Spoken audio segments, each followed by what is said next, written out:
Ito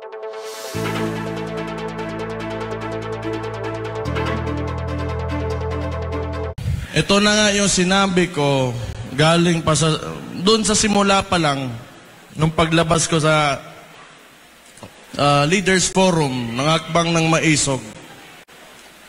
Lahat ito, tayong lahat ngayon, ay kagagawan lamang ng isang tao. And who is responsible kung bakit tayo nandito ngayon, nagsasama-sama at gusto mag-express ng mga sentiments natin. Sinabi ko yan, simula pa lang, wala sanang ganito kung maayos lang yung presidente natin. Ito ang patutsada ni Davao City Mayor Baste Duterte sa kanyang pagbisita sa Angeles City nitong Lunes, June 17, sa isinagawang Hakbang Maisog ng Pampanga, Defend the Flag, Freedom Concert, and Peace Rally. Hindi raw maaari na hindi magsalita. Ayon pa kay Duterte, very confusing ang kasalukuyang administrasyon at hindi umano niya naiintindihan ang mga kilos na ginagawa nito. Hindi ito rule of a single person. It's demokrasya tayo eh. It is the rule of the majority. Hindi ibig sabihin na kung anong gusto mo mangyari o gawin mo, yun na yung mangyayari dyan. Kailangan mong pakinggan yung boses o ano yung mga sentimento talaga ng mga tao. And unfortunately now, that is not happening. How can you govern a state or a nation if you do not listen to the majority? Base pa sa teorya ni Mayor Duterte, dahil daw matagal na naupo sa posisyon ng pamilya ng Pangulo at sumailalim pa ang gobyerno sa authoritarianism, gusto raw siguro nito na ibalik ang dating pamamahala. Lahat ng formula na ginagawa nila before, they are attempting to do it now.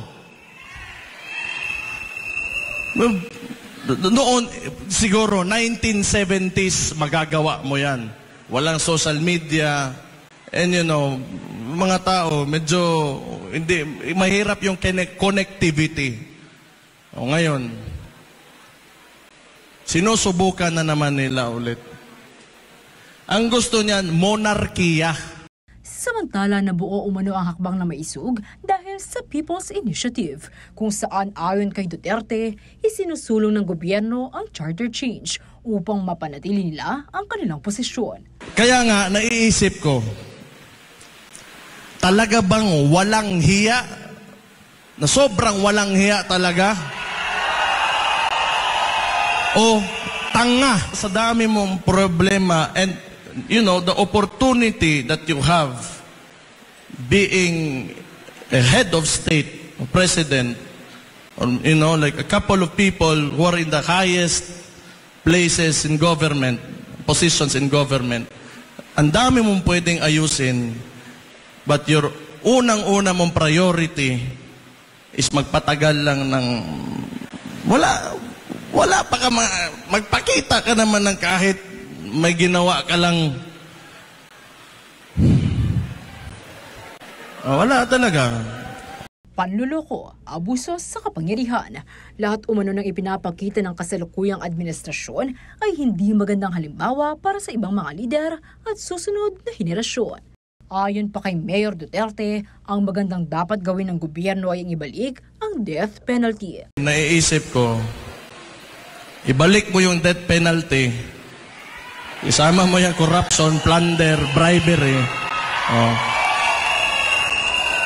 Tingnan natin kung may tatakbo ba andyan sa Congress at Senado na yan. Liana Canilaw, CLTV 36 News.